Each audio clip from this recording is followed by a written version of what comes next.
100 శివరాత్రులు కలిస్తే ఎంత యోగమో ఈ ఒక్క రోజుకి అంతటి మహిమ కలిగినటువంటిది. దాదాపు 225 సంవత్సరాలలో కేవలం 9 సార్లు మాత్రమే వచ్చినటువంటి అలభ్య పుణ్యతిథి, మహిమాన్వితమైనటువంటిది. అదే మహాశైవాఖ్య యోగము.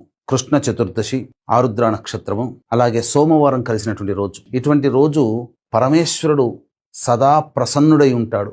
ఈ 13 జూలై ఇది తప్పిందా 2053లో వస్తుంది, అది తప్పిందా 2070లో వస్తుంది. కాబట్టి వీక్షించేటువంటి ప్రేక్షకులు శివానుగ్రహం కోసం ఈ రోజున దగ్గరలోని శివాలయంలో అభిషేకము, అర్చన, వీలైతే అన్నాభిషేకము జరిపించండి.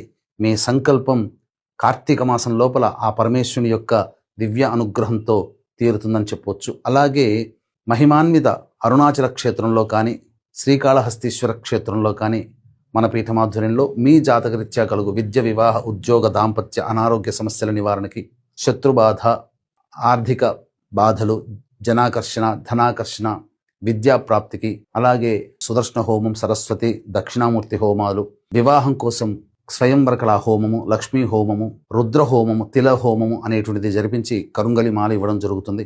ఈ కార్యక్రమంలో నమోదు చేసుకోదలిచిన